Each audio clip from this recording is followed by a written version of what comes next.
let's review more cool tech. Welcome to this episode where we will explore the underwater performance of some of the hottest 4K action cameras of 2018. And I've picked 4 relatively affordable native 4K action cameras. The cheapest one among these is the ThiEye E7, and you can still find it at around $85 US, which makes it probably the cheapest true 4K action camera that you can buy with a bunch of accessories. The most expensive one is the Sj8 Pro by SJCAM. Just the camera with the waterproof case costs around $200, and if you want to go for the full pack, you're gonna have to pay $289. You can easily find coupons and discounts at the moment, so yeah, the price can become a bit more affordable.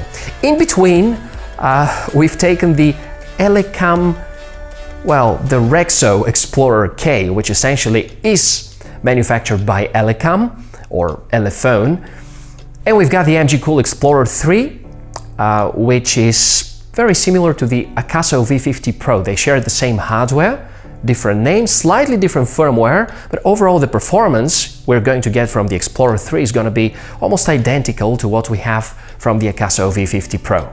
I've chosen these cameras not only because of the 4K support. The E7 and the Explorer 3 have indeed similar hardware, sensor and processor are identical, and the other 2 models are quite different. The idea is to maintain 4K resolution with image stabilization and explore different hardware combinations and models so that you can pick your favorite one. Firmware is also very important, and I've noted down the exact firmware versions used with each one of the cameras, and you can find this in the description of the video. No post-processing, no color grading, no enhancements. You're getting really the pure experience as it is being shot with each one of these action cameras. At the moment of shooting this comparison, there was only one model with integrated underwater mode in the firmware. That's for the ThiEye E7. Usually these modes are enhancing the red color, and because, water and sea, they are usually bluish or greenish, therefore enhancing a bit the red color makes good sense. This can of course be easily done in post-production and perhaps may add better appearance in the final product. One of the few things which are important to note, I've been primarily shooting closer to the sea level, diving at a maximum 1 or 2 meters, which wasn't an extreme load for all these waterproof cases, and none of them leaked. However, on each of the mounting screws, I've noticed rust a few days after the adventure, meaning that the metal component used is not stainless, and using some after-party treatment is a good idea in order to preserve their qualities in long term. If you shoot in the sea or the ocean, then it is a must to wash these cases with normal water after usage. Salt is never good, especially for metal components. The second important part here, the lens fog. And a moisture situation can always occur, especially if you're shooting at a humid location.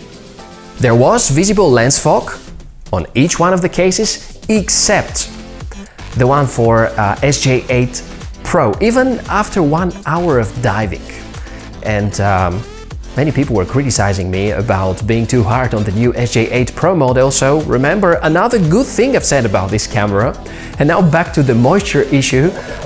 In order to fight this problem, you may purchase anti-fog inserts or use handmade materials. Just get something that can absorb moisture, a paper towel or some cotton, or makeup cleaning pots of your wife or girlfriend or boyfriend. I've used Known in my example. I had to open the case a few times to put it under direct sunlight in order to dry out. It is not necessary the case to have a leak in order moisture to appear. It just happens most often when there are severe temperature deviations. All the footage has been shot with the maximum supported resolution of the cameras, the H.264 codec with image stabilization on, because this is the optimal mode of getting close to cinematic footage. Well, 30 frames per second is not exactly cinematic, but with some post-production things can be sorted out. Out of these four, only the Sj8 Pro can shoot in 24 frames per second, so it wasn't going to be fair for the other competitors. And hey, I've said another good word about the Sj8 Pro. To be fair with you, I no longer have this camera. I lost it a few days ago when I was shooting a range test with the new MGCool 3 Pro. It just went out of range. I had the Sj8 Pro attached on the drone. It never returned back, so I lost both of them, and I'm pretty sad about it, but that's it, part of the game. I actually started to like the footage with the firmware 1.2.3, and that was performing much better than 1.20, in my opinion.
At the end of the video, I'd like to make an experiment.